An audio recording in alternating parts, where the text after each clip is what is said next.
Good morning, everyone. I'll do a little introduction of myself. Many of you met me yesterday, but some of you are new.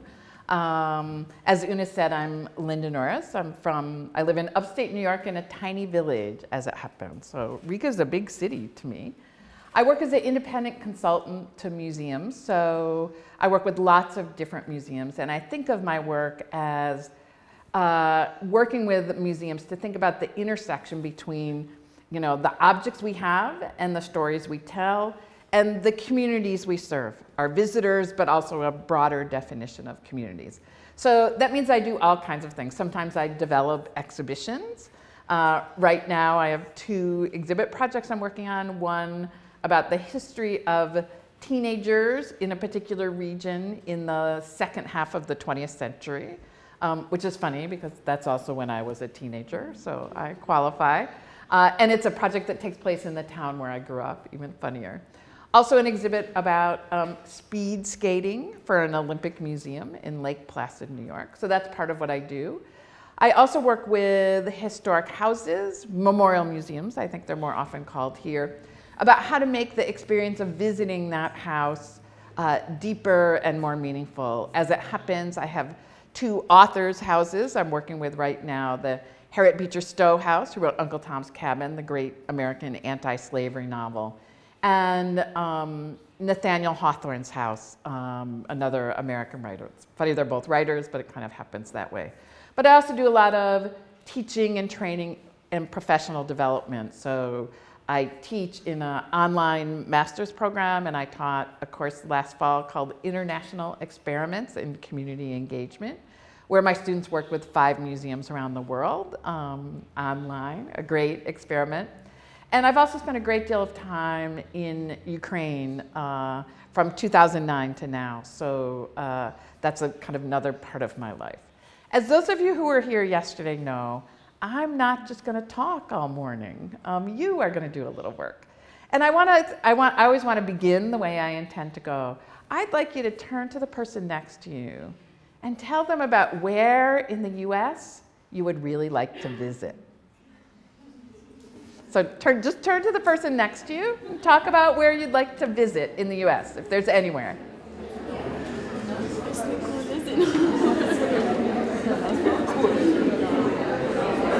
So, I see you all have travel plans. I'd like somebody to share what they learned from someone else. Who can tell me about where they wanted to go?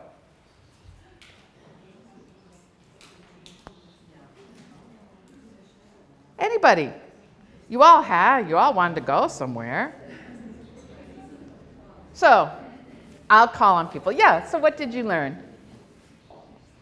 My partner wants to go to Arizona desert. Ah! Yeah. And why? Well, because of the nature and the beauty, and also because it's far away and it's hard to get there from Riga. Okay, who else had somewhere they wanted to go? Yeah. My friend here next to me wants to go to Alaska and live there and work in a museum for food and home. Okay, where else? Anybody else? Oh. Es uzzināju to, ka dažkārt cilvēki arī nevēlas dalīties ar saviem sapņiem.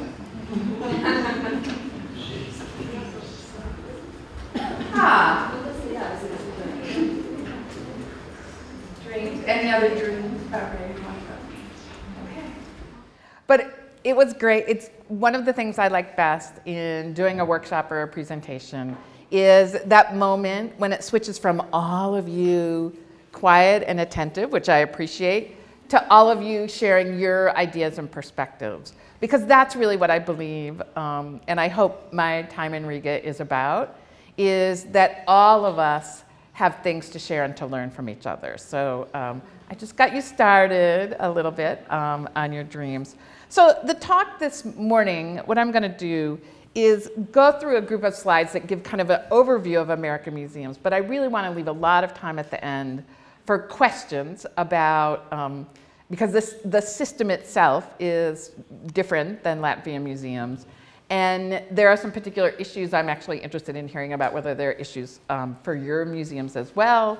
So we'll just kind of go through and try and get this really is a big overview of American museums. So there's actually, unlike many of my talks, there's lots of statistics. So how many? That's the starting point. They estimate there are 35,000 museums in the United States, and that there are 50 million visits each year total to American museums. And I should say, there is no Ministry of Culture, and there is no systematic way of collecting information about American museums. The American Alliance of Museums, our professional organization, does its best to collect information, but it's a totally voluntary process. So these are best guesses, I would say. So that's a lot of museums and a lot of visitors. This is where they are, right? The museums of all disciplines per 100,000 population, if that makes sense. So you can see, interestingly, that Maine, Vermont, and New Hampshire on the upper right, and then that square state in the center that I'm going to struggle to identify, are places where there are lots of museums. It's interesting, that's not where there's lots of population, right? You can see New York State, you know, kind of up over there, is kind of in the middle, right? We think of New York City as being full of museums. New York City is also full of people. But they are scattered across the entire United States. This is museums by discipline, by what they do. And in the kind of general definition of museums, we include arboretums, botanical gardens, and nature centers. That's the top one. Art museums actually comprise a relatively small. Children's museums, which, you know, didn't, 50 years ago, there were maybe 2 children's museums in the United States. So if I had to think about where the boom was, it's kind of in that children's museums part. But my background is in history museums, and you can see that we are 48% of museums in the United States are historical societies, historic houses and sites. And then the category below, the yellow, is kind of general history museums. So we're big. There are many, many history museums, but they are really small generally. Art museums tend to be bigger. You know, so it's just kind of a difference. The unclassified museums, I don't even know. But there are museums in the US that are general museums, art, science, and history together, for instance. Natural history and natural science museums, science and technology museums, also a growing thing, and then zoos, aquariums, and wildlife conservation. So you can see, right, that it's really varied. The unclassified museums also include, you know, because it's pretty easy to found a museum in the United States, it's, you can found kind of an eccentric museum. There's a museum of hammers, like in Alaska, just by the way. So you can go, right? That literally is about hammers. There are museums about everything you can imagine. You know, there are kind of culturally specific museums. You know, there are 3 or 4 Ukrainian museums in the US. I don't think there's a Latvia museum, but there's all kinds of specialized museums, and they kind of fall there too. And they're kind of interesting because they're slightly different in a way, often driven by the founder's wishes. So they estimate that we own, museums in the US hold in total, I think this is billion, right? 1 billion objects. And when you think about those objects, one of the things that's happened is, of course, there are not the resources to take care of those objects. An issue I'm sure all of you have as well, right, is money for sufficient care. And the objects are immense and varied. So they include the Tyrannosaurus Sioux, which is at the Field Museum in Chicago, George Washington's false teeth, which are at his... I just totally surprised. George Washington's false teeth, which you can see at his home, Mount Vernon. And this Vermeer, you know, museums own every kind of thing, as they do here, I'm sure. So that's really the challenge of kind of understanding the needs for collections care and preservation are great. Understanding not only the needs, but the need for support are both really important. Who's in charge? This is actually, I suspect, one of the biggest differences. Because there is no Ministry of Culture, and because the majority of museums are independent nonprofits, NGOs, I guess you would say here, that every museum has, large and small, has a board of trustees. And a board of trustees is, right, a group of people who volunteer their time and who set policy and help to provide financial resources to operate the museum. We'll get back to that in a minute. So even the smallest museum in the smallest village, you know, my tiny village of 200 people has its own historical society. I don't know why, but they do. There's a board of directors that meet on a regular basis. Some boards, like my little tiny Treadwell, New York Historical Society, are working boards, that they're volunteers, but they do everything. They open the doors, they, you know, they fix the roof, they hold programs, you know. Other boards, like the Metropolitan Museum of Art Board, right, are far more a board that's about governance, right, about making policy, about helping to raise funds, right? The boards of big art museums tend to be composed of wealthy people, right? But the fact is that part of what this means is that every museum makes decisions pretty independently. So there's not a, there's only very few laws relating to museums in the United States, actually. There's nonprofit laws that you have to abide by. You can't use funds to lobby for particular issues, for instance, to advocate to the government for particular issues. You have to abide by the Native, I have to see if I can get this right, Native American Graves Repatriation Act, which is about how Native American materials are treated in collections. Many objects, this act is, I think, 25 years old. Many human remains and sacred materials have been repatriated to tribes. That's actually a law that everyone has to abide by in the US. Other than that, how you run your organization, it's kind of up to you. It's up to this kind of group of people that meet once a month or once a quarter, and they're not museums. They're, you know, in a small organization, it might be, you know, the local banker, an attorney, you know, a retired teacher. So it's a really mixed group of people who together collectively think about museums. These boards, there's a lot of discussion about, in the US, about whether nonprofit boards and museum boards are the most effective way to run an organization. Because they don't actually do what we do, right? They're not experts in the museum field, but they are experts in communities, and that's, I think, a really interesting point. I don't envision the United States system of nonprofits like museums changing anytime soon, but so it is what it is. So who visits American museums? This is really important, right? We saw that there are 50 million visits a year. But still, American museums are mostly visited by people who are white, who have a college education, and who are relatively well off. Right? And what's happening is the United States is a changing society.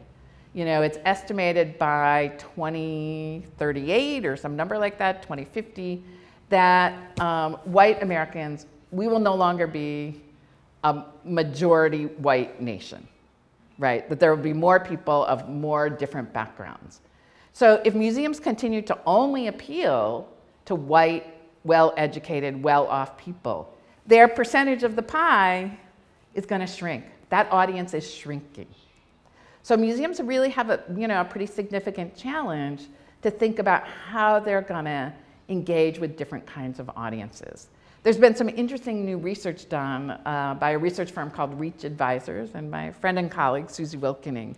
One of the things they found, if you have a great museum experience before age 8 or 9, you're probably going to become a lifelong museum visitor. If you don't, you're probably not going to become a lifelong. It's much harder for museums to convince you that you might want to go. One of the things that's happened with the recession in the United States is that school visits have declined. Schools in the US have become much more focused on testing, and there's much less money for things like field trips. So part of what that's meant is that kids whose parents might not take them to a museum have less opportunity to have that really meaningful experience, right? And so museums are really trying to think about how to change that. You know, in a lot of museums, there's an organization in New York City called Cool Culture, and their job is to work with low-income families to increase access to culture in New York City. And part of it's right about feeling our museums are not so welcoming if you don't know how museums work, right? If you don't speak English and you go into an American museum, and generally American museums are pretty bad about bilingual or trilingual signage, you walk in, it feels super intimidating, right? And if you're a parent going with a child, you don't want to go to somewhere that makes you feel dumb and makes you feel like you can't explain to your child what's happening. So Cool Culture actually has classes that kind of demystify museums and other cultural organizations for low-income parents as a way of making, you know, we talked yesterday about the importance of kind of bonding with people as a way of helping to create that kind of bonding experience between families at a museum. So museum audiences are changing in the US, not fast enough, I don't think. So the big question, right? Where does all the money come from? Because there is no Ministry of Culture, there is also very little support, governmental support of museums. So governmental support at all levels, federal, state, and municipal, is only 24.4%. But I would say for individual museums, that number is much smaller, right? That probably includes the Smithsonian or national museums, places like that where support is greater. But for private nonprofit museums, that number is far smaller. The other is private charitable giving. It's really easy to think of that as big donors, right? The person who comes and writes the big check. There's a lot of interesting research in the US about charitable giving. It's found that actually people of a lower annual income give a greater percentage of their income to charities, of which museums are considered one for this purpose. So that's not only the guy who writes $1 million check to have his name on a new wing, but that's also the person who spends $20 on a museum membership. So that's a really important part of it. Earned income is your gift shop, your cafe if you have one, your space rentals if you do that, right? All those kinds of things are earned income. And you know, I was just talking to somebody this morning. One of the things that's interesting as an observer of European museums is that pressure is increasing on museums in Western Europe, right? That governments are saying, no, American museums earn a lot of money, you guys could do that too. So for better or for worse, I think that earned income number is probably going to continue to be important. And the last is investment income, right? And this is honestly the dream of many museums. That basically there's funds set aside that you just spend the interest from, right? So it's basically ensures that you have ongoing, you know, you have $1 million that somehow someone's given you, the museum has managed to set aside, and you only spend the interest income from it every year. And what it does is guarantee an ongoing, forever source of support. Part of what happened, though, in the Great Recession of 2008, I guess 2009, is that all of a sudden the amount of money that was generated declined, right? Interest rates declined. So it might have been that you were taking 5% of your $1 million, but all of a sudden you could take 2%. And the impact on US museum budgets was substantial. So this is, you know, American museums have to put their money together in all kinds of different ways. So they have to be nimble, I think, in how they think about their funding. So who works in museums? Here's the news that looks a lot like you, right? Museums are slightly more than half the workers in US museums are female. Museum studies graduate programs are about 75 to 80% female right now. So the field will be more women, more percentage will be women in the future. That continues to change. Again, we don't do very well. We do quite poorly in terms of diversity, right? The people who work in museums do not reflect the demographic picture of the United States right now. And that's a particular challenge. In the US, graduate school is really expensive. You know, university education is incredibly expensive in the US. And so if you can't afford to go to graduate school, you probably can't afford to go into museum work. And that's cutting off work for everyone. I will say, however, that the majority of museum directors are still male. That, you know, and particularly at the big museums. It's changing somewhat, but it's still, you know, men find an easier path to leadership in American museums. And I would say in general, American museums have far fewer staff than Latvian museums, as far as I can tell. There's just fewer people who work in museums, partly because we use volunteers. You know, which is does anybody here actually use volunteers at their museum? A couple, great. But right, I know that's not a tradition, you know, was not a tradition in the Soviet times. So, but in the US, volunteering has a long tradition, and they estimate that 1 million hours of volunteer time are spent in aggregate across museums. And again, it's volunteers who literally do everything. You know, depending on the size museum and the type of museum, you can find a volunteer, you know, cataloging collections or leading school tours or raising money or working in the gift shop. All, you know, volunteers do a tremendous number of jobs in the United States, and every museum uses them differently.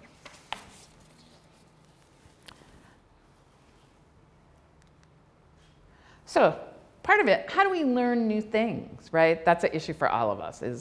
Part of it is, right, people go to graduate school. I have a graduate degree in museum studies. But that's only one way. The US actually has a pretty robust system of lifelong learning for museum professionals. Conferences, there's the big national conference, the American Alliance for Museums. By the way, I should say, I don't know if that deadline, they do sometimes fund international people to attend. So you all should take a look at that. There are also regional conferences. This is the New England Museum Association Conference. There's a Western Museum Association. There are state museum association conferences. There's a small museum association conference. There are conferences for art museum directors and history museums, all kinds of conferences, all kinds of professional development. Like they do conferences, but they also do kind of workshops and training like this. But increasingly, online learning has become an important part of a lot of kinds of training. The US is a big place, and it's often tough in terms of both time and money to get to training sessions. So increasingly, there are different kinds of online courses you can take, sometimes for free, sometimes for kind of a minimal fee, but it's a great way to kind of have that kind of ongoing commitment to learning. And the other part I think that's really, that I see not just in the US, so I'll make this broader, is that I write a blog, but I actually am a great reader of other people's blogs. And I think quite interestingly, the world of bloggers and kind of online conversations, whether it's in LinkedIn or on Facebook, about museums has been a great way to expand knowledge. So I read American bloggers like Nina Simon, but I also read, you know, there's a Dutch blogger named Jasper Visser, who I read on a regular basis and think is tremendous, Nicole Teufel, who's German but lives in the UK. And so I think the virtual world has kind of opened a great deal up for all of us in terms of really learning different perspectives. And honestly, it's great for Americans to hear other perspectives because we can very much, because we're so big, it's really easy for us just to be in our own universe. So I wanted to talk about kind of some key issues and trends in the US, because I think this is, that was lots of numbers, but I think there's lots of things that are happening that are just really interesting to think about. One is issues about diversity and equity, and I referenced them a little bit. They've really come to the fore in the last year and a half or so because they've also come to the fore in American life, I think, increasingly. The hashtag Museums Respond to Ferguson came about last fall, fall 2014, when a young black man was shot by police in Ferguson, Missouri. A blogger actually gathered a group of 20 or so of us bloggers, and we issued a joint statement across all of our blogs, so it went across a lot of platforms all at once. And it was really about the idea that museums, pretty much any kind of museum, but particularly in my case, as I think about history museums, that we had a responsibility to talk about issues of race and injustice in our country. And that conversation has been ongoing. There's a monthly Twitter chat under the hashtag Museums Respond to Ferguson that 2 young professionals manage every month. It's really fascinating about the conversation. So it's really become, it's just a real conversation. And from that has also become this kind of larger issue. The issues about whether the Confederate flag should come down. That's the Confederate flag, the flag of the South. Should come down from places. Does it actually belong in a museum? Are museums equipped to tell those challenging stories? The southern United States still, right? There's parts of the southern United States that still view that flag as a sign of honor, but there's absolutely parts of the United States and people in the United States who view the flag as racist. So, what do museums do in this situation, right? The Missouri Historical Society, which is Ferguson is in Missouri, had been actually working for years with, to kind of make connections with the African American community. And one of the first things they did after Ferguson, they were asked to host open forum discussion about what it meant for the community, about what it meant for the state, that proved to be standing room only. And I think it was such an interesting use of a museum being a place where people can really come and have tough conversations, not just about the past, but really about right now. And that's definitely kind of an interesting change. And I'd say this is a pretty significant issue. It's spilled out into, not spilled out, but also drawn attention to the fact that we are not, Michelle Obama spoke at the opening of the new Whitney Museum in New York. They opened a brand new gorgeous building. And she stood up and she said, people who look like me don't always feel welcome in places like this. And she was pretty clear about it. And so I think that there's just been, it's a real change to me as kind of, I've been in the field a long time, and as an observer, to see a shift in terms of thinking about our responsibilities in terms of this. Sustainability. I bet none of you thought you were going to see Beyonce in a museum slideshow, but you are. This is the Metropolitan Museum of Art's gala. That's why she's there. Sustainability means a lot of different things, right? Part of it is financial sustainability. So part of it is, what do you give away when you have big sponsors, right? What do you give away when you have big corporate sponsors? Are you giving away too much? Not enough? The money raised from this gala supports the Fashion Institute at the Met kind of for the whole year, right? And garners huge press every year, right? That's great, but do they control content? Do they whatever? But then there's also this other issue about sustainability, which is to say all of us need to think about being more sustainable, environmentally conscious institutions. So there's also a kind of increasing movement for museums to think about how they can contribute in that way. Can museums be more green? Can they model green behavior? So sustainable has a two-edged sword here.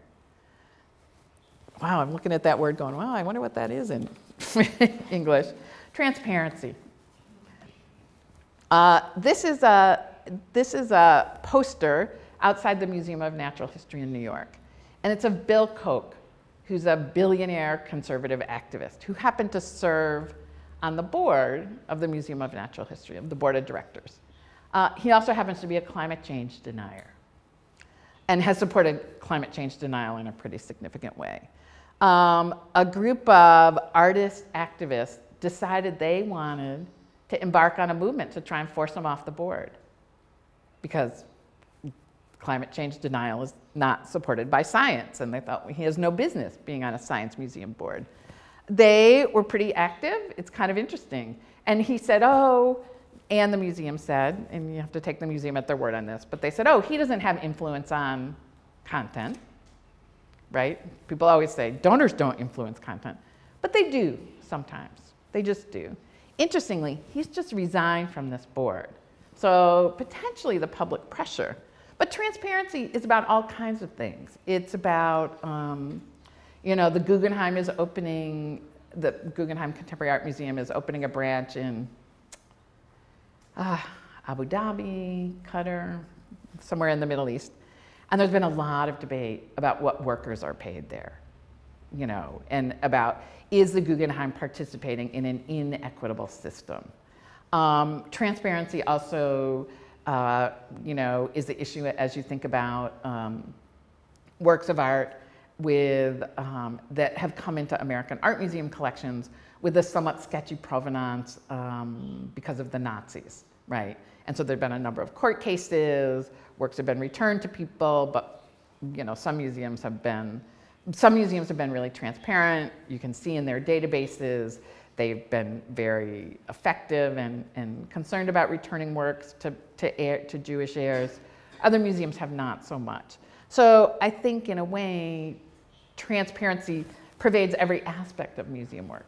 So I think it's kind of not gonna change. Museum workers speak and labor. Museum workers in the US, like museum workers probably here in Latvia, are underpaid. Right, for our training and our experience, museum workers are underpaid. This is a photograph actually from a protest outside the Museum of Modern Art in New York City. The Museum of Modern Art is one of the few museums actually that has a unionized staff members that belong to a union. That's not common actually, and they strangely belong to the United Auto Workers. I can't explain why. They proposed, a new contract was proposed by the museum, and it took back some of the benefits they had, health insurance benefits primarily. The director of the Museum of Modern Art makes, I forget what the number was, $500,000 a year plus a free apartment, plus, right? The director is immensely well paid. Staff members are not immensely well paid. And they took to the streets outside of Big Gala. They ran a great social media campaign, and in fact got the museum to restore those benefits. But it's also opened up this larger conversation, also under the hashtag Museum Workers Speak, started by another group of young professionals, about the idea of, in general, the salaries in the field, particularly an issue in the US of unpaid internships, right? So you go to be an intern as a young professional, right? You finish your education at a museum, and often museums say, well, we can't pay you, you need to work for free. Part of what that means is not everyone can work for free, nor should everyone work for free. That does privilege people who, for instance, young people whose parents can afford to support them, which also makes the field less diverse. So this conversation about what's a fair wage, how do you ask for a fair wage, how do we have systematic change in the museum field is ongoing, and I suspect will be ongoing for quite a long time. Lazy objects and deaccessioning.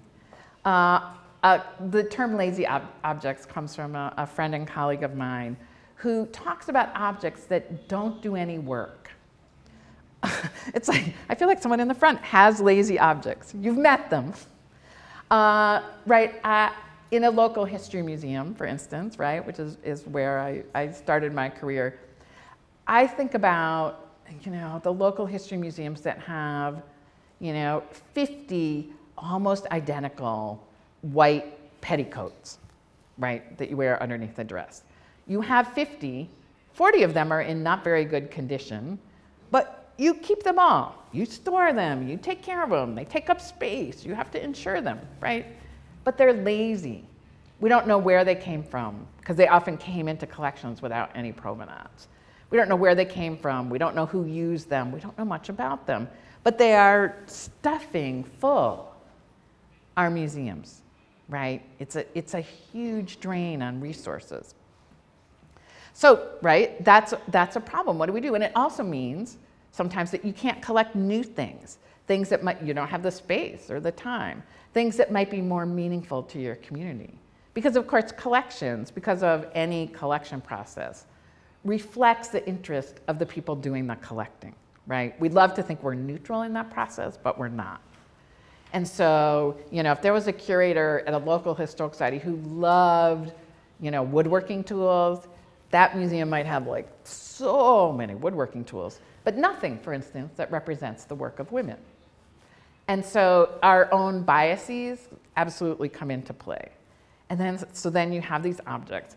So deaccessioning, the process of removing items from your collection, is only slightly governed in the United States. The American Alliance of Museums has a policy that says it's okay to remove items from your collection and sell them if the funds from that are used for either the purchase of new items or to take care of items in your collection. The definitions that's a really fuzzy. Is taking care of your collections mean you can use the money to replace your roof? Some people think yes, some people think no. Is it, quite a number of museums, particularly art museums, have deaccessioned artworks from their collection basically to stay alive, to generate operating support. AAM condones that, but there's no penalty, nothing happens, right? There's bad press, that's about all that happens. But this issue, it's not gonna go away because there's less money to care for objects and there's more objects and there's kind of more pressure. But thinking about what we do with our collections, how we make them the most meaningful, and how we handle a deaccessioning process in an appropriate way are kind of ongoing conversations. Meaning making is a really broad term. I mentioned the Harriet Beecher Stowe Center that I work with, and this is from a prototype of a project we're working on. Increasingly, right, it used to be, right, and this is the way all education used to work in the US and probably here, that you thought of your audience as empty vessels and you could just pour information in their head, whether they were ready or not, and you just kept pouring it in. But we now know, of course, that everyone comes to museums with their own background, their own interests, their own agendas, the people they come with. They come and they make their own meaning. Like, we can believe we're going to tell them stuff, but the fact is, they make their own meaning. And that's the true in anything. You all are going to go home today with totally different things that you take away, meaning you made from what I say, right? And for some of you, it might be about where museums' money comes from. For others of you, it might be meaning making. And museums, I think, are finally beginning to embrace the fact that we need to change, we need to embrace and understand that our audiences are not monolithic, one size does not fit all, and that they're all going to make their own meaning. And in fact, as we embrace that process, it can be we can create more important, more significant, deeper relationships with our communities and with our visitors. So, really quickly, I will remind you all, I'll remind you every talk, for those of you here all the time. These are all the places you can find me when I'm not in Riga. And you should always feel free to kind of email me or contact me in any other way about any of those. But I said I wanted to leave a lot of time for questions, and I have. Questions? Anybody?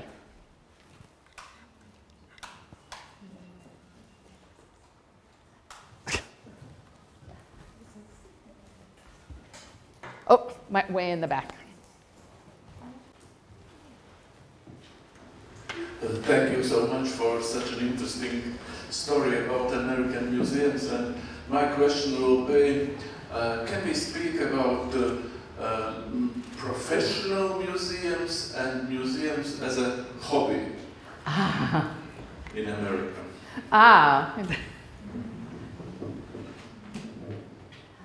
Wow, I'm trying to think about how I'm going to say that. There are museums totally run by volunteers.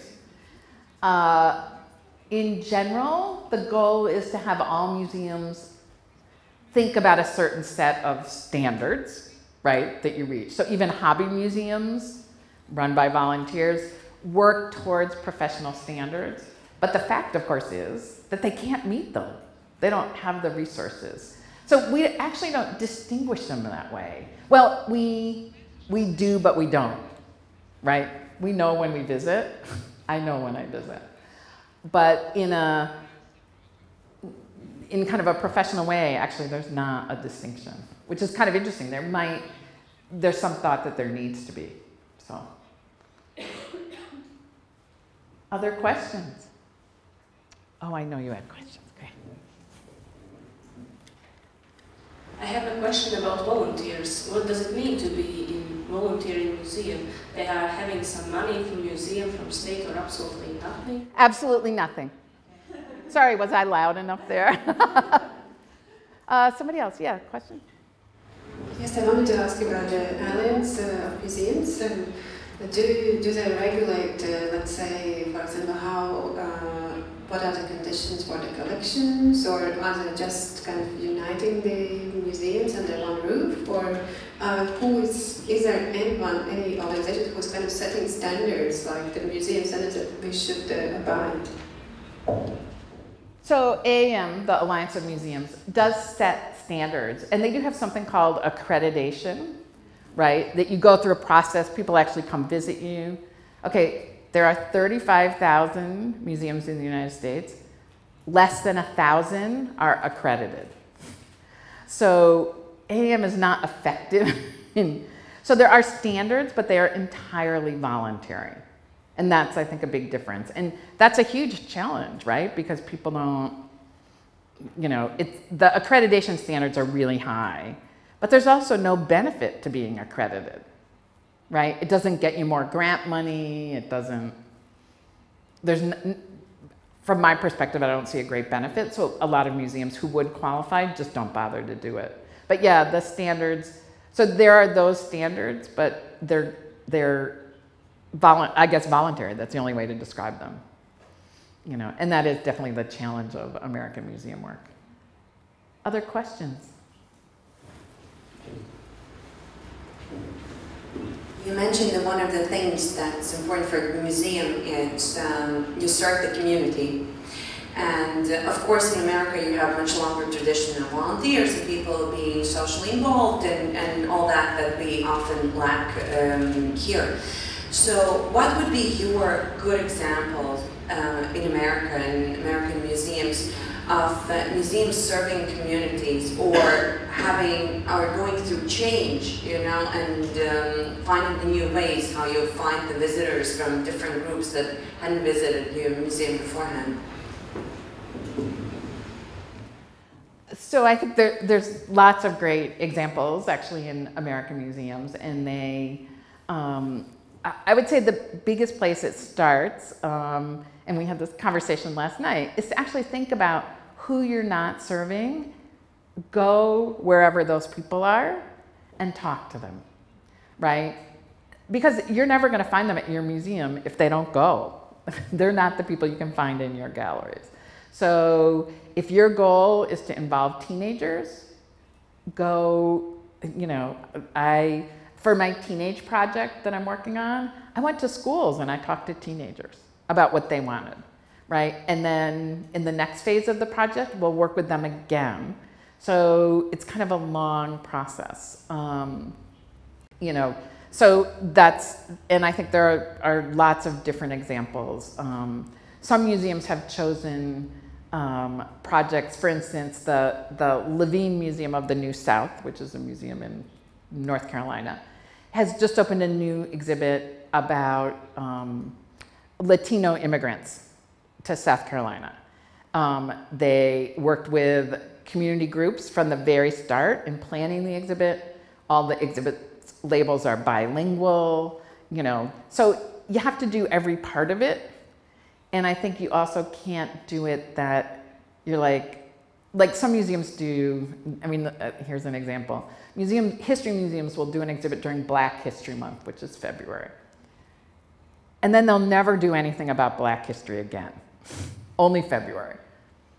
And then they say, oh, but I don't understand, people don't come. And you know, part of what you're saying is your history only fits here. You're not a part of our overall history. So I think understanding that everyone in a community contributes and that you need to involve people over time is the best way to do it. Did I give you enough of an answer, or do you want more specifics? Okay. Anybody else?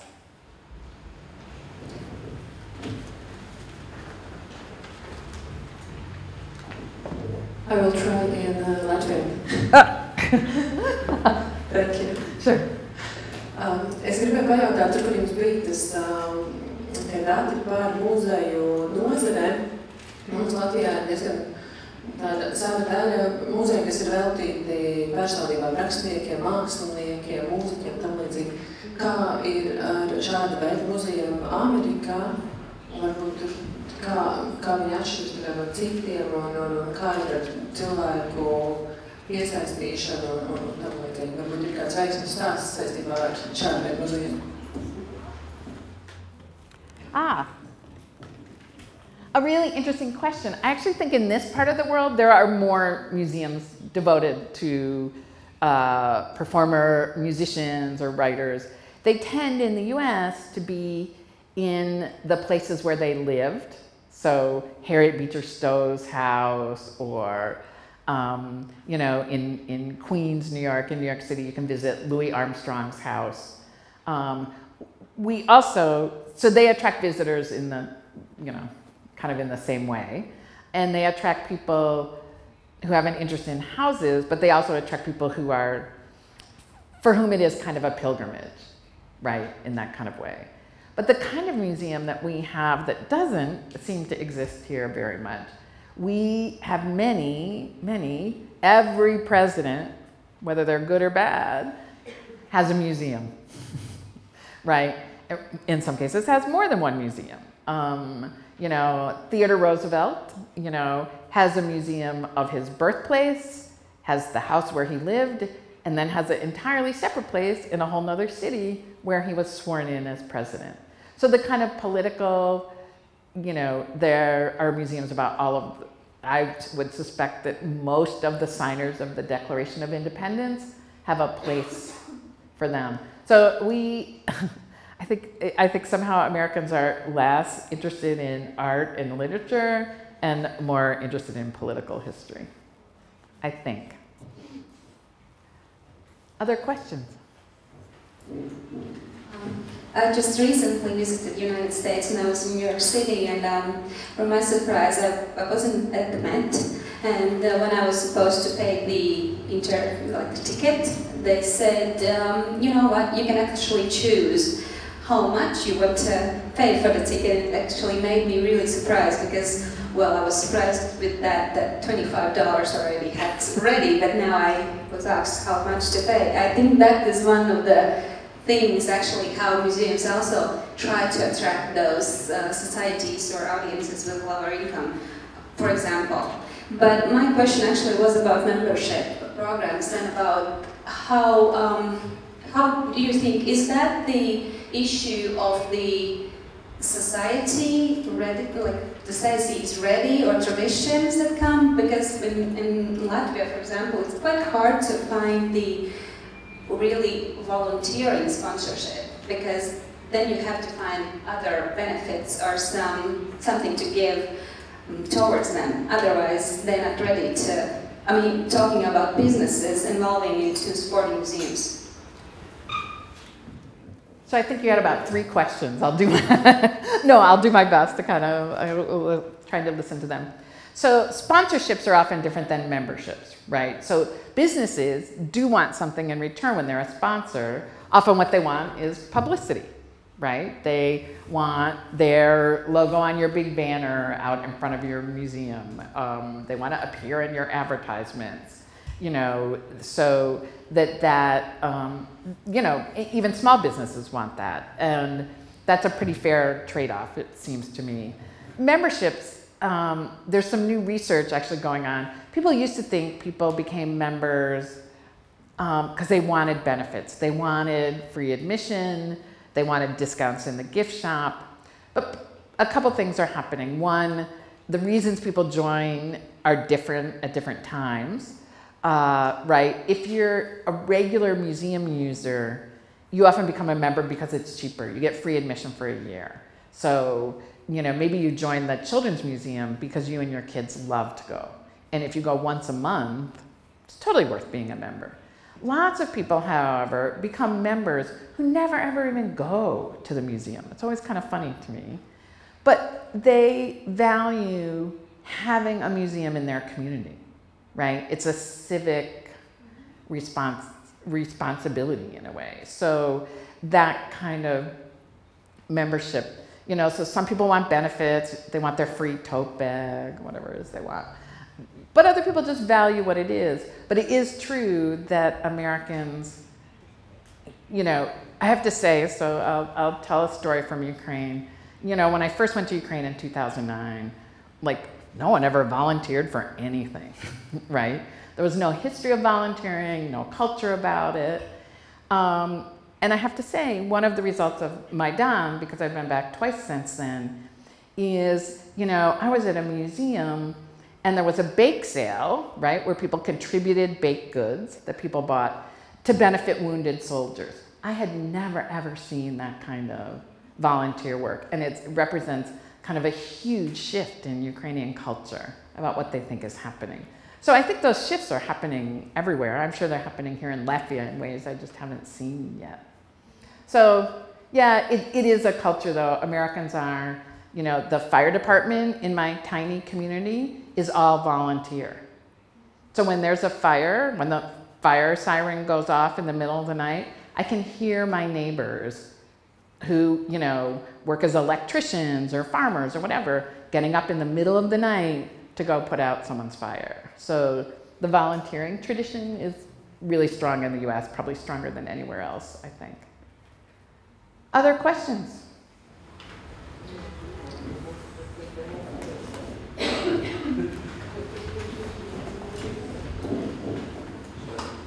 I lost to Latvia. Oh. Okay. Es gribēju pajautāt, jā, mēs visi redzam, ka muzeju skaits pasaulē aug, un droši vien Amerikā arī jauni muzeji rodās. Bet vai ir tā arī, ka kādi muzeji beidz pastāvēt? Un kas ir tie iemesli, kāpēc kāds muzejs tiek slēgts, likvidēts? Un kā jūs uz to skatāties, vai tā ir traģēdija, vai tas ir vienkārši normāls process?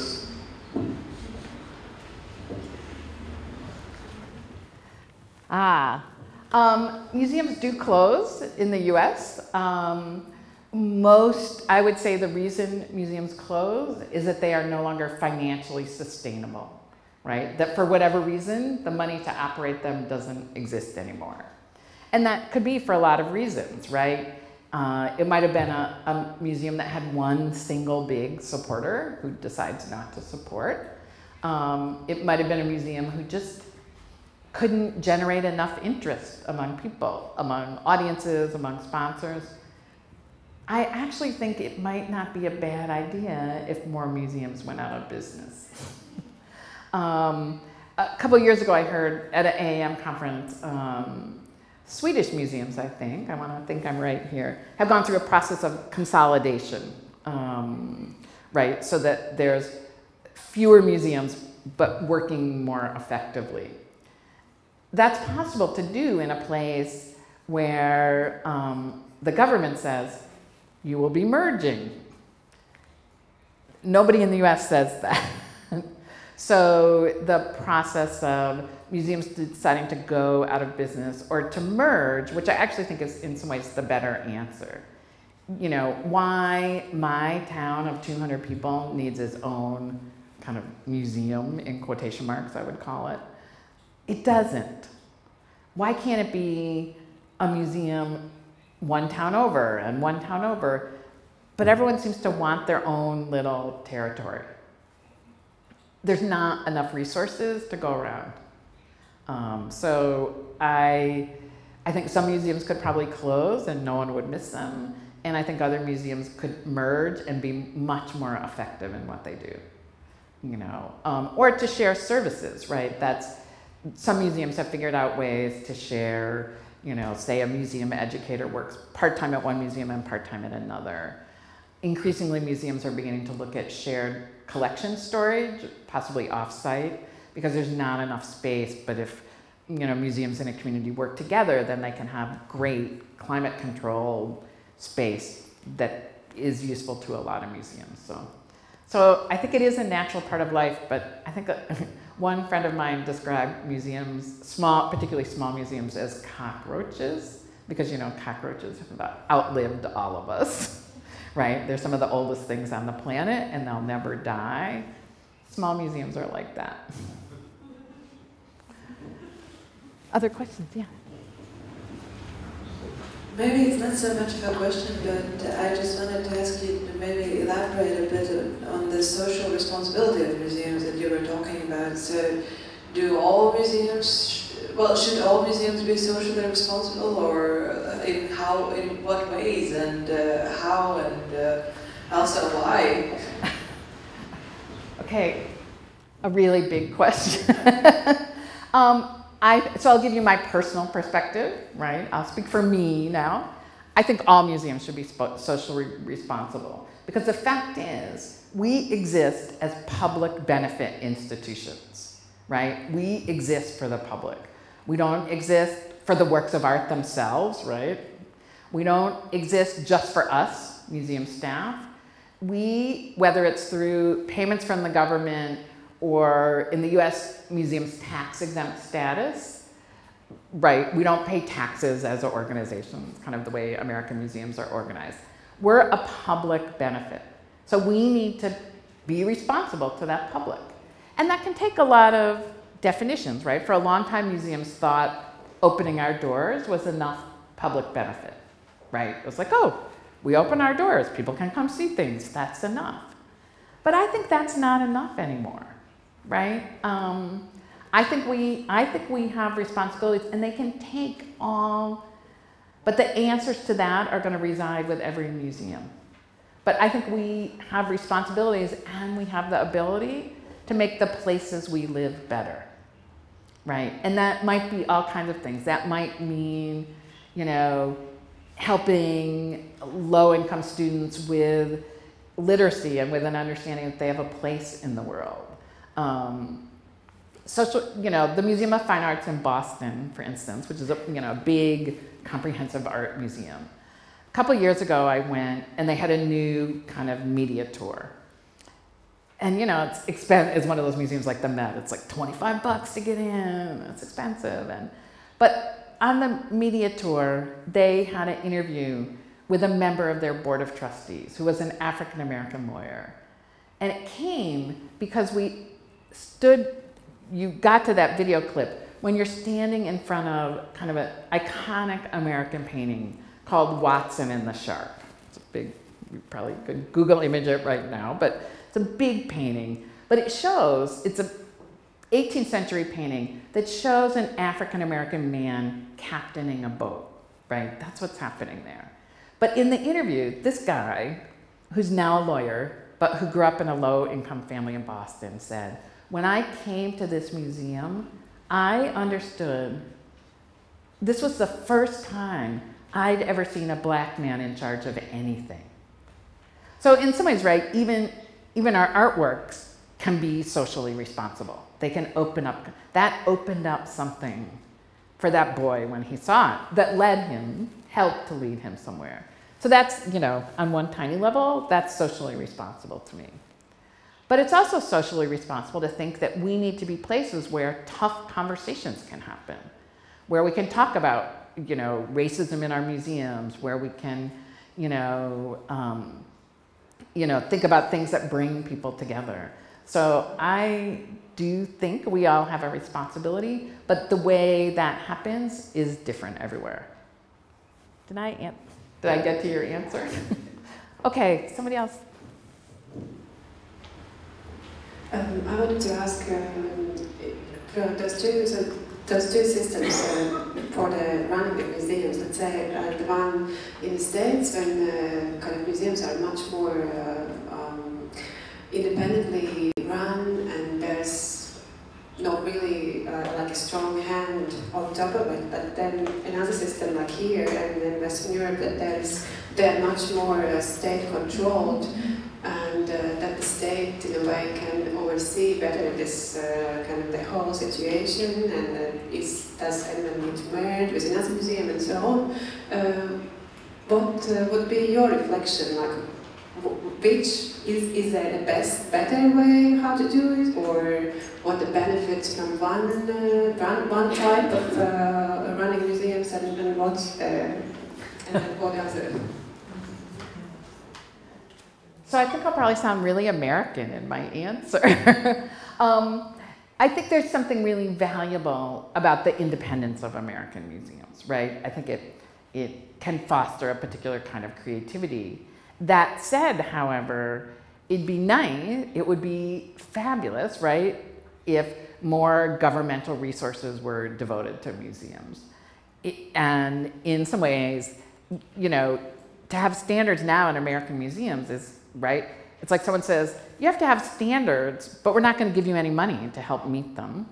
In the US, that's called the unfunded mandate, right? When someone tells you you have to do it, but doesn't give you any money to do it.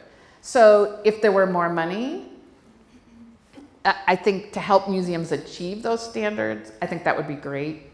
I don't know, this is a question for all of you, whether Latvian museums meet all the standards that the ministry has for them. Does that happen? I'm going to toss that question back to you.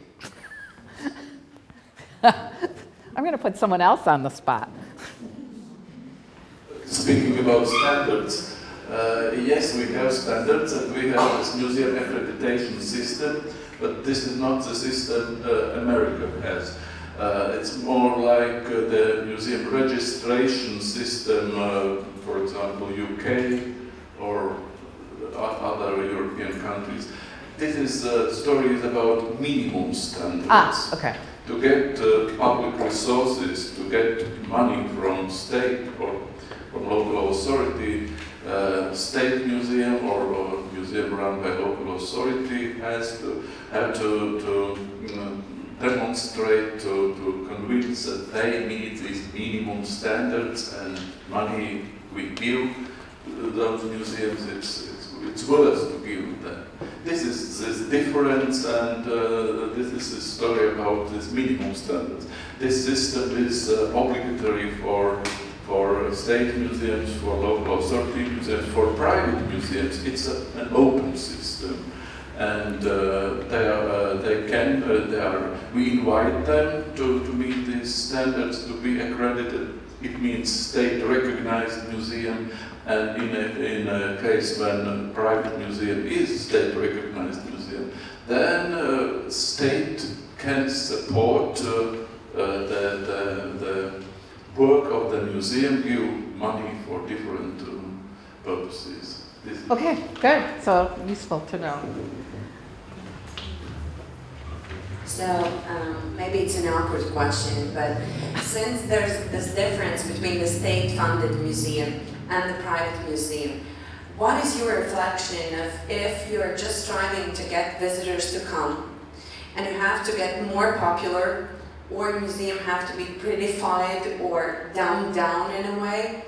Isn't there a danger that trying to get visitors and making it more available, somehow the quality suffers, or research suffers, or you know, you're so afraid to be highbrow institution that you end up being just, you know, not doing your job properly. So not an awkward question, one that's always raised. When you think about the most visited museums in the US, they're actually the museums that are doing big, important scholarly work as well. The Metropolitan has huge visitation, one of the most visited museums in the world, and their scholarship is impeccable at the same time. So I totally believe you can do both, right? It requires different skills, right? It does not just require the skills of scholarship, it requires different skills.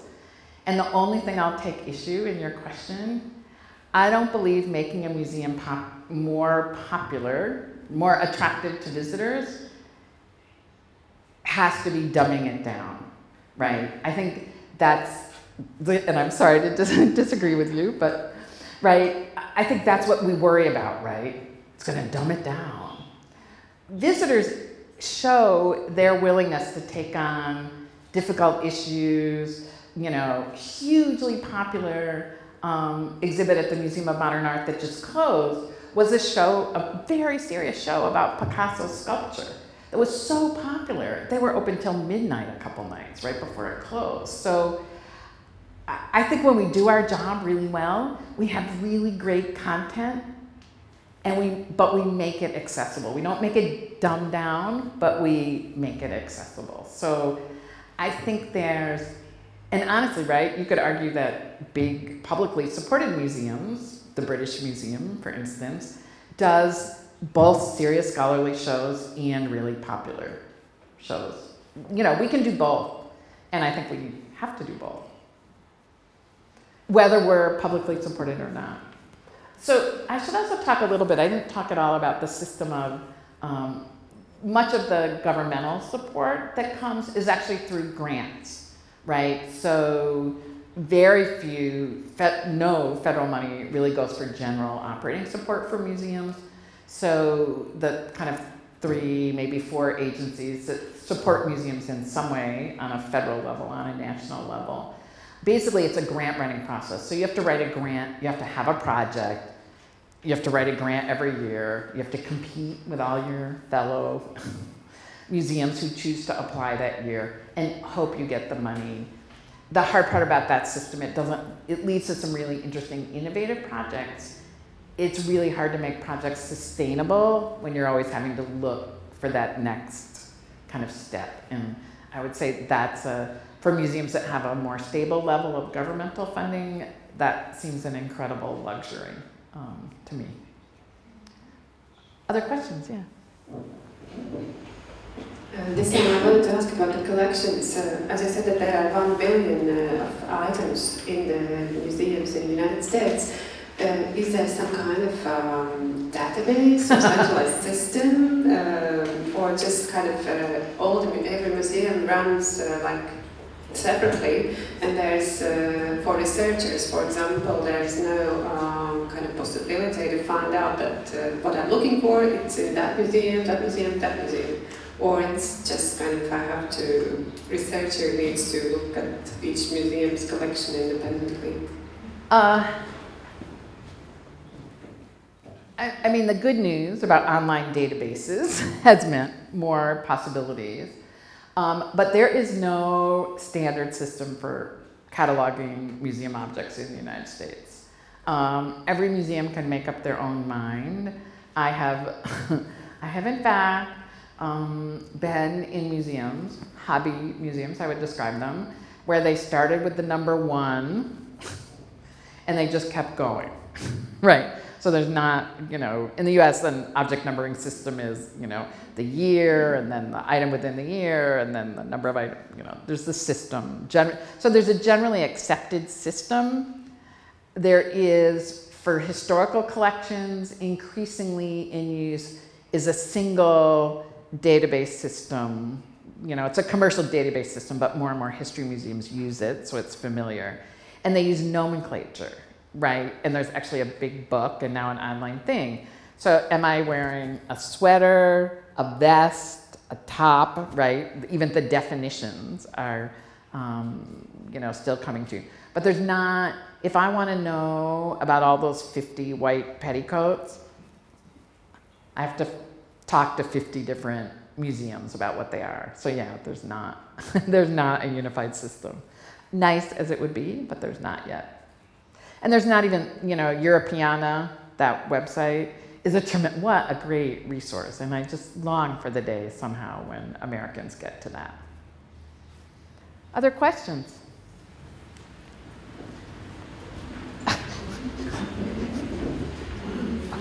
I wanted to ask about the tradition of cooperation between museums. Have you any maybe network or database or good successful, I don't know, project where the museum could find their some partner for the future or something like this? And how strong you have this kind of tradition in the US? So on topics, the different museum could cooperation. I think in general, American museums are really open to collaboration and cooperation. We talked a little bit, I talked to somebody yesterday about the idea of abundance and scarcity as two different ways to frame our work, right? For a long time, and still some museums in the US and elsewhere, operated from this position of scarcity, right? That you had to hoard all your resources because you didn't have enough. So you would never lend anything, and you would never, I went to a meeting the other day when someone's like, we can't tell people what our attendance is. And I'm like, yeah, you can, right? But abundance, if you operate from the theory of abundance, you believe that what you give out comes back to you more, right? If you think about yourself personally, that's true. It's also true institutionally.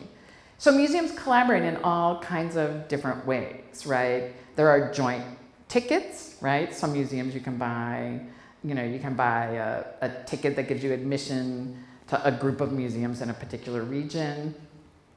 I've worked on projects where, 6 small museums developed 6 different but related exhibits that traveled to every institution. Definitely big museums collaborate art museums collaborate in loaning artwork. And in fact, usually, with the Super Bowl, American football's biggest event, the directors of the art museums in the 2 big cities, wherever the cities, put up an artwork from their museum for loan as a bet to each other. So, an artwork from New York might go to Seattle if Seattle wins the Super Bowl. So I think there's all kinds of collaborations. I think American museums are really open.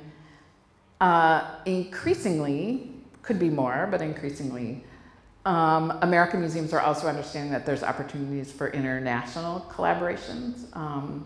But we're big and far away from all of you. So that's kind of challenging, I think. I'd say most of the international collaborations come from big art museums that collaborate on loan shows. So that's so collaborations happen at a lot of different levels. But if there's how do you find out who you might collaborate with? I don't even know if the American Alliance of Museums, I think there's a list of museums on their website. I guess I haven't looked at it in a while, but that's, I guess, where you would start if you were interested.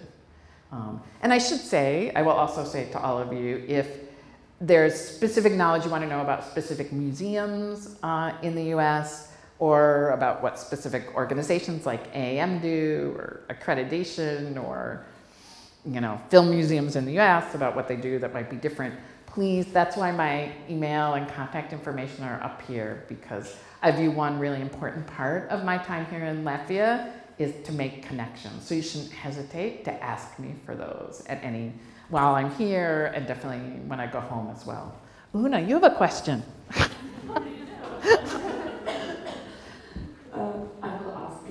Okay. Tā, es gribētu mazliet turpināt to, kas jau te bija, ko Jānis Garjāns uzsāka par muzeju slēgšanu un daļai arī par to sociālo atbildību. Un vienu vakaru mēs arī runājām par to, kas tad ir kolekciju īpašnieki muzejiem. Teiksim, ja tāds muzejs tiek slēgts, tad visi tie 50 vienādie priekšmeti, kur tad viņi nonāk. Laikam tā kolekciju pārdošanas lieta būs tas, ka mums Eiropā būs ļoti grūti saprast, vai arī kam mēs visilgāk pretosimies. Mēs jau esam atbildīgi ne tikai tās tagadnes sabiedrības priekšā, bet arī to kolekciju ziedotāju priekšā, kas viņas iepriekšējā laikā ir muzejiem dāvinājuši ar nolūku šos priekšmetus eksponēt un izmantot muzeju darbā un kaut kādā veidā arī nākotnes sabiedrības priekšā, kuri sagaida, ka mēs kaut kādu savu laiku atspogu atstāsim uz priekšu. Bet jautājums pavisam praktisks ir, kas notiek ar tām kolekcijām, ja muzeji tiek slēgti? So what happens? So now generally in gift agreements, right, when an object comes to a museum, now and for a long time, the gift agreement will specify, although not tremendously clearly, that the museum can do whatever it wants with the objects it takes in, which might include disposal, right? So when you take an object, the museum's responsibility is to make that clear to the donor. Right, and whether they make that clear to the donor or not, sometimes yes, sometimes not. So deaccessioning, it's funny, the term deaccessioning is used, like the American public doesn't know what that word means, right? It's like kind of a museum word, it doesn't have any meaning to the public. Selling the collections, they know what that means, right? It's much more nervous making. Generally, if a museum goes out of business, a couple things happen. It's up to the board of directors, right, the people who have responsibility for the museum, to decide where the objects go. In most cases, they go to other museums, right, that's the process, they go somewhere else. In some cases, because of the US, of course, is a federal system, which means states can make up their own minds. So what happens in New York State might not be what happens in California. Because I live in New York, I know a little bit about New York. The state attorney general, right, the state's lawyer steps in often and negotiates a process about what happens to those objects. Because those objects, right, we think about those objects, as you do, exactly the way you described it, as held in trust for the people of New York State. That's his view on museum, that's the official view. Museums own them, they hold title to them, but in fact, we hold them for the people of the state. So then when they're disposed of, or potential disposal happens, the state's lawyer, the attorney general, will step in and say, no, but I think they need to go to museums. Sometimes there have been negotiations where the works go up for sale, but other museums get the first opportunity to bid to purchase them at auction, or they get an opportunity to purchase them at a discount or whatever. So again, it's totally not a one size. Part of what I hope you're getting is that American museums, every way is different. But yeah, and I think thinking about the responsibility for those objects is often the hardest part of a closure. Other questions? Yeah, Anna. I would like ask in Latvian, maybe. Yeah, of course. Man ir tāds, es atgriežos varbūt pie dienas sākuma, kad jūs teicāt, kas ir vidējais muzeja apmeklētājs. Un jums Amerikā varbūt ir tā kā lielāka pieredze strādāt ar afroamerikāņu kopienu, un tā, cik mēs jūtam, ir tā kā mūsu nākotne. Un parasti, kad iepazīstās ar valsti, tad viens no pirmajiem ir tomēr viena vai otra muzeja apmeklējums. Tā ir tāda mūsu tradīcija. Tas ir tāds jūtīgs jautājums. Mēs tiešām esam diezgan tālu no šiem cilvēkiem. Un vai mums būtu kaut kas jāzina, jo jūs arī teicāt, ka tomēr galvenokārt apmeklētājs ir baltais cilvēks, bet ņemot vērā, ka viņi taču pie jums dzīvo ļoti ilgi, ir izglītojušies kopā ar baltiem cilvēkiem, ir vesels paudzes, kas tā kā ir ļoti integrējušās labi Amerikas sabiedrībā. Un tomēr muzejs nav tā vieta, ko viņi apmeklē.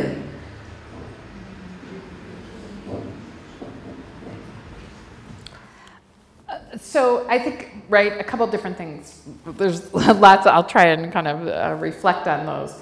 Right, African Americans have been in the United States as long as European Americans have, right? Slavery existed in the United States before it was the United States. It's existed for a really long time. African Americans have a long and deep history, you know, longer than my family, you know, right? And so, right, part of this is that in lots of places, they were never made to feel welcome. Segregation wasn't just in the South, right? You know, you think about segregation in the US and you think about those whites only and colored only signs you see in the South.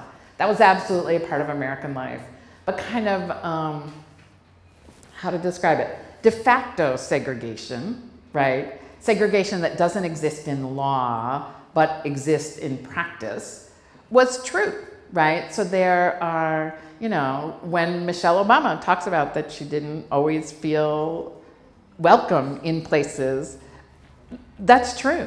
I'm sure that's true.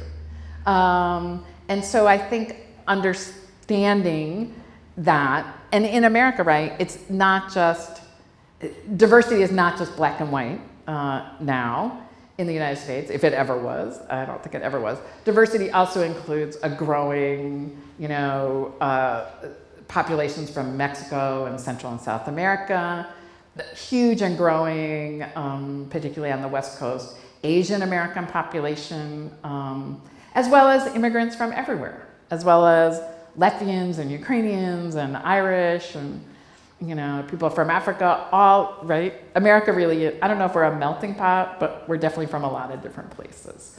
So I think beginning to understand how as institutions we can connect everyone's story, that's the challenge, right? If I go to a museum and I only see, you know, objects from the richest, most important people, I don't know if I think that's my story, right? And a great example of a label that has left an impact, I probably saw this label 20 years ago and I still remember it. So I'm at the New York Historical Society, a history museum in New York City, and it's an exhibit about slavery in New York City.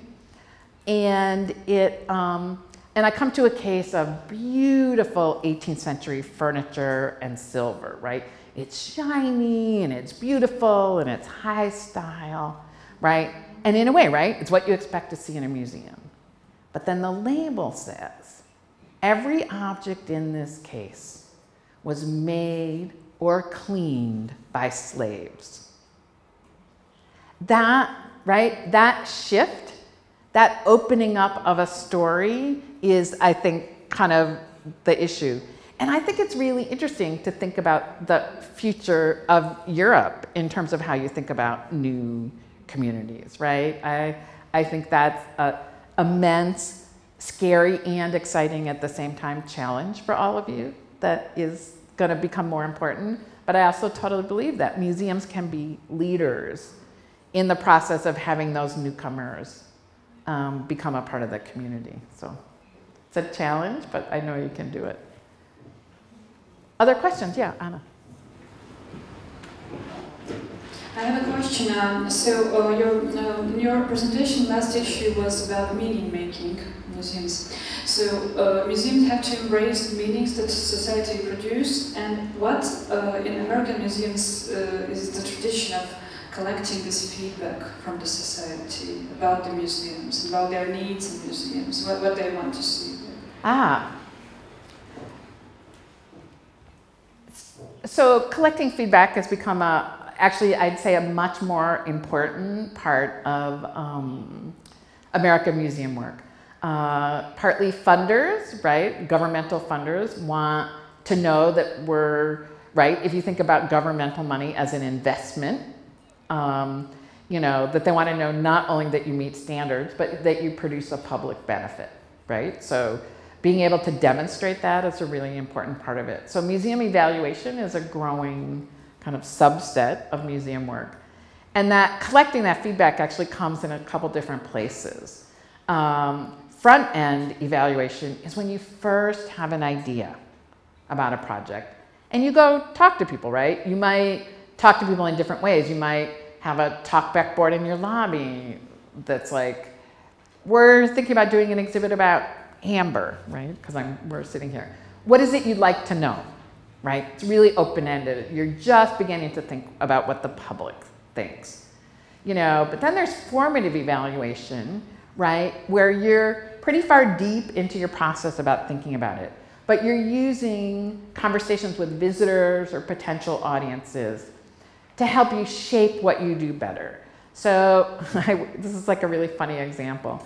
I worked on a project at a glass museum on an exhibit about bottle making, which really might be the most boring exhibit I've ever worked on. Oh no, except for an exhibit about the history of barcodes, which was really maybe the most boring.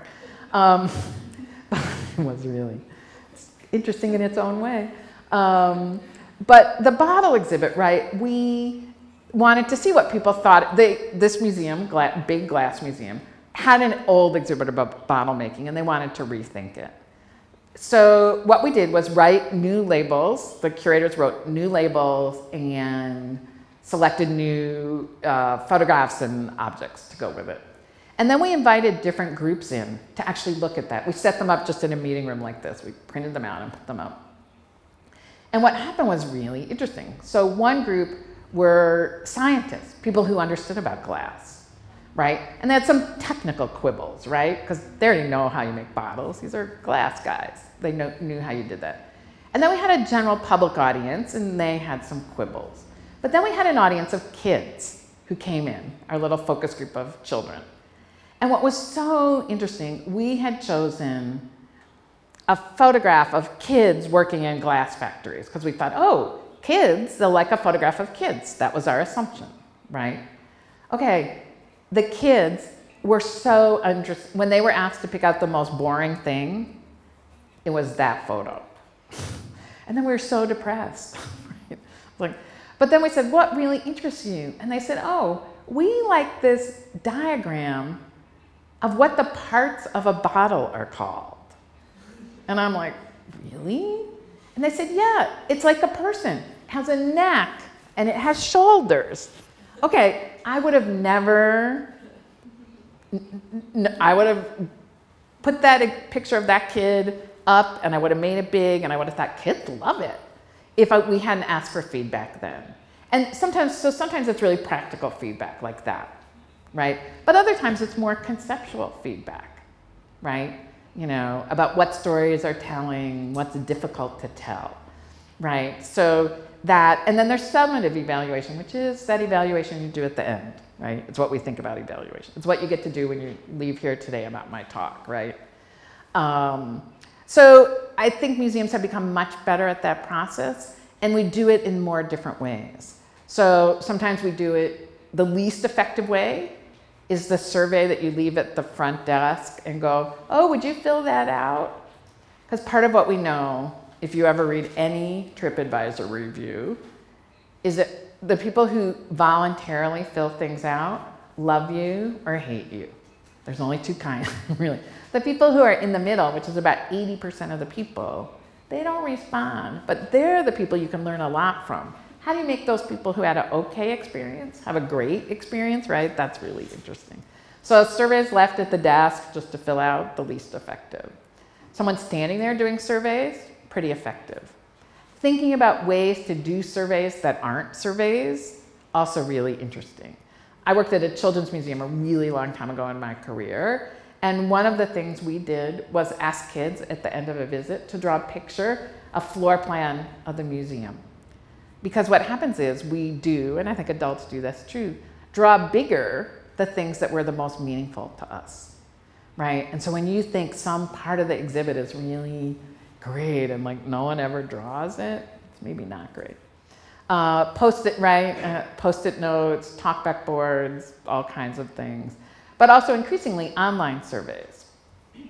The Harriet Beecher Stowe project I'm working on, we're doing pretty intensive evaluation before it reopens. It's another museum in the process of closing and reopening. We, before they closed, they actually did observation, right? So they followed, you know, when a tour of the house went out, there was a staff member who literally wrote down everything that happened on the tour, right? the guide said this, the visitor asked this, the guide leaned on the furniture. There's some things you discover that you don't want to know. That was really interesting in identifying where we needed to increase our training to make the guides better at what they did. But then those visitors also, some of them got asked for an interview at the end with the staff members. So they did an in-person interview right after they finished. And then they also got a survey emailed to them 2 weeks later. So we got a little bit more reflection. So I think all those tools are useful. And if you don't read your TripAdvisor reviews, you absolutely should. Now that you have tourists in Riga, I know there's I've read TripAdvisor reviews, everywhere. Pay attention to what people say in TripAdvisor reviews. They're useful and they're influential. I know people are like, TripAdvisor reviews? But I bet, how many people have read TripAdvisor reviews? Ah, see? Excellent. Other questions? Oh, sure, of course. Thank you. You told us about your most boring exhibition. Maybe you could tell us about your favorite museum in the United States. I have to own up, I don't have a favorite museum in the United States. I have lots of them for different reasons. So I'll do a couple. How's that? One of my favorites is MassMoCA, the Massachusetts Museum of Contemporary Art in Western Massachusetts. It's in what had been a declining factory town, and it's in a huge factory. I don't actually know very much about contemporary art, but they do huge site-specific installations and different kinds of exhibitions that make me think differently every time. And they never, sometimes I feel in contemporary art museums that I don't know enough, right? That's a place that makes me feel like kind of insecure about how I'm supposed to think about this art. And that's a museum that always makes me feel confident about learning and enjoying art that's really new and unfamiliar to me. So that's one. Another one, kind of a relatively recent visit, is the Wing Luke Museum of the Asian American Experience in Seattle.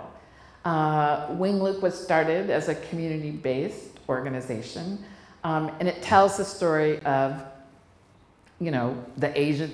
all kinds of different people from Asia in the United States. It's in Chinatown in Seattle.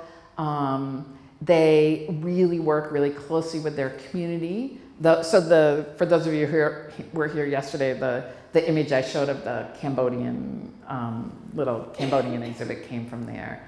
And they just have this immense spirit about what they do in terms of both with the community, but also in a creative way. So those are two. But pretty much I find something interesting in every museum. First is good feeling, and second is good spirit. Yeah. Which is funny, right? It's not about knowledge. Yeah. Right, and feeling, I want to feel welcome, right? I want to feel welcome when I go somewhere, and we talked yesterday that we share a favorite museum in Ukraine, the two of us, because you always feel welcome there. So should you be in Kyiv, we recommend the Bulgakov Museum as a place that has has a spirit. Other questions?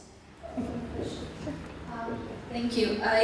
You mentioned about the service design of how you actually build and develop the exhibition, about the making experience of audience and maybe crowdsourcing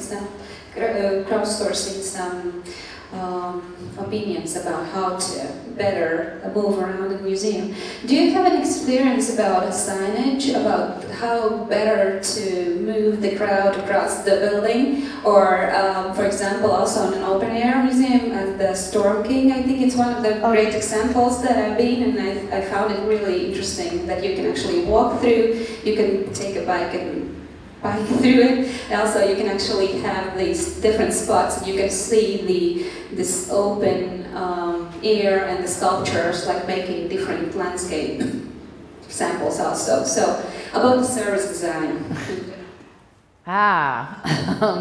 Storm King is a great example. It's a big outdoor contemporary art center, so it's big outdoor works installed in a beautiful landscape. It's great. You got to go. I think part of what's hard, right, is that this is the issue, right, in exhibit development. We think we have a narrative, a story, and we want people to go that way. But all of us are different, you know. It used to be always right that they would say, oh, museum visitors always go to the right, right? The majority of museum visitors will go to the right if they're given a choice. So you designed exhibits so they started to the right, and I've designed plenty of exhibits, you know, worked on plenty of exhibits that way. But not everyone does, and not everyone, right? People want choices, right? So part of it's choice making. So part of it, I think, is the challenge of, you know, constructing a narrative that allows for different ways of going through and being comfortable with that.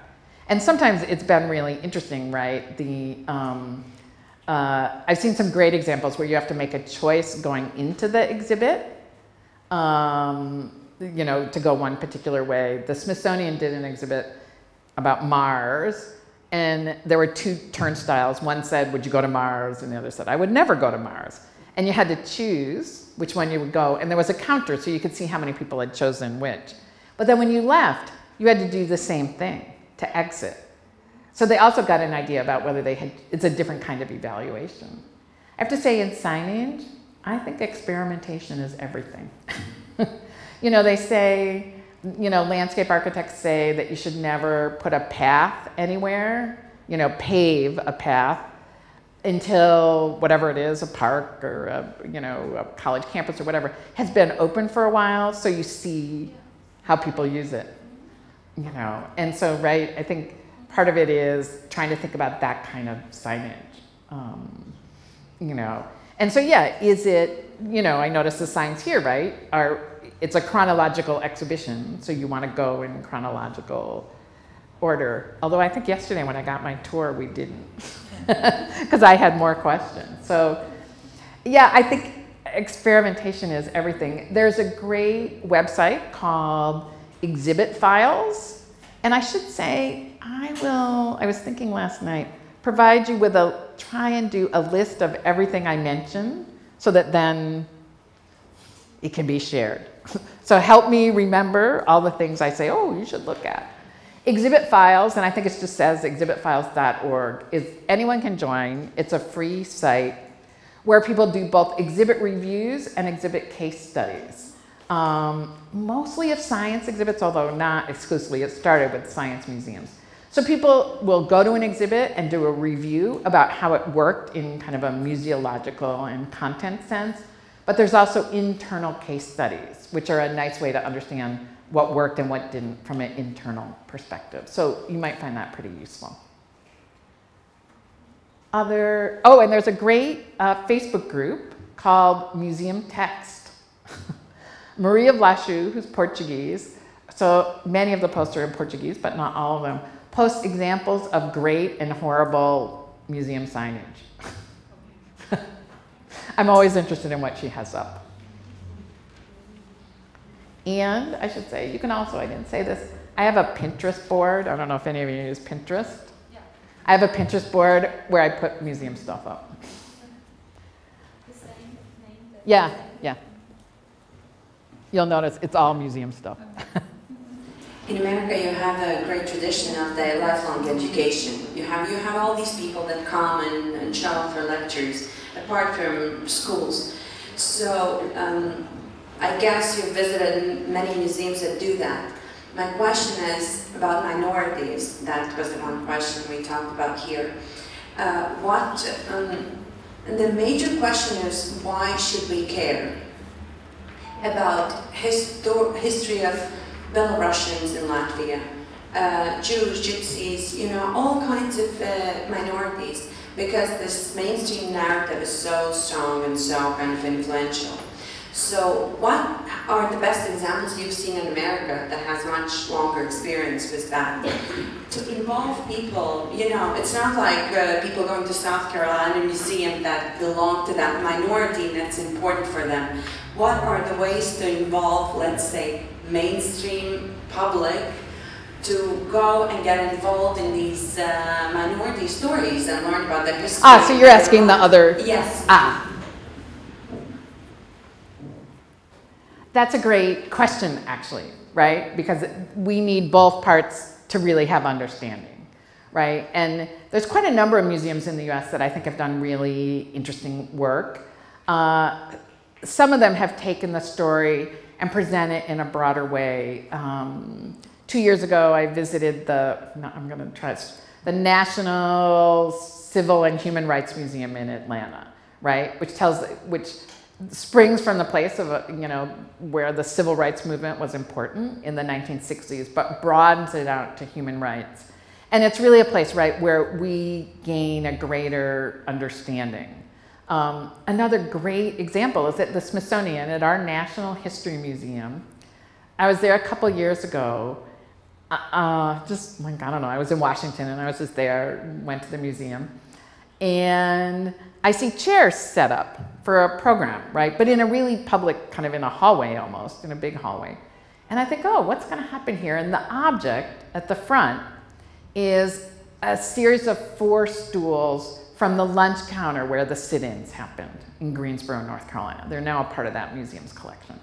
And I'm still thinking, what are they gonna do here? And gradually people come in and sit down, and the Smithsonian museums are free. And the History Museum particularly, because you can see the Star-Spangled Banner and the First Lady's dresses and steam engines, right? They attract everyone. American visitors, foreign visitors, families, tours, everything. And I'm still trying to figure out what's gonna happen, but people sit down, right?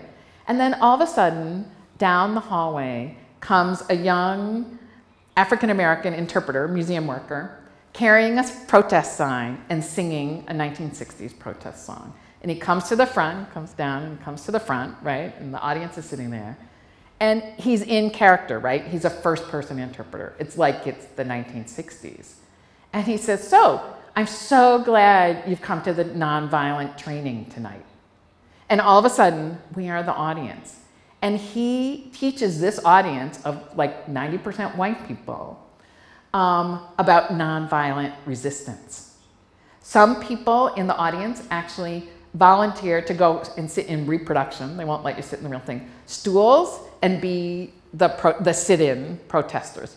Other people actually volunteer to stand behind and yell at them, right? And so in that way, right, that made that experience for everyone there kind of so much deeper, right? And that's, I think, what has to happen is we have to, I think segregating out, so stories of Belarusians and Jews and Russians and Gypsies in Latvia. In fact, there are lots of human stories, and I think that's part of the shift, right? Everyone has stories of home, stories of family, stories of success, stories of failure. My creativity book co-author and I have a new project we're trying to think about thinking about museums and objects and emotions as a key kind of driver, as a different way to tell stories. So I think that I think we have to begin by thinking of ourselves not as so separate, but as connected. Any other questions?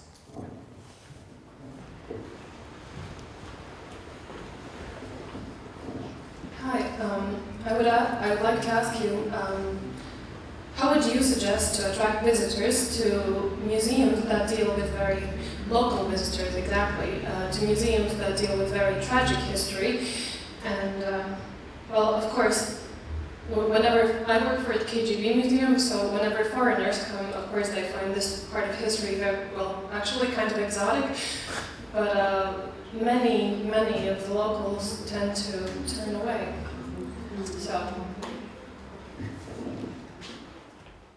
So I have to say, I am one of those foreign visitors because I found your museum on my first visit here and was incredibly impressed. I think part of it is to begin to think about how, well, right, I mean, part of it would be nice if foreign visitors thought of it as not quite so exotic, I have to say. That's important. Right, I know, but, you know. I think part of it is somehow that people need to feel it's their place, right? They need to feel some ownership. And right, at a place like that carried such right, still has emotional import to people, I assume. A number of years ago, I went to the, in Budapest, the House of Terror, I think it's called, right? But I was with a Hungarian friend who's my age, and you walk in that museum and there's a black car, right? And she literally goes like, right, an entirely emotional reaction. And she had never been until I wanted to go, right? So the same. I think part of it is to think about how you have, is to think about that place as not only a place about the past, but a place about the future.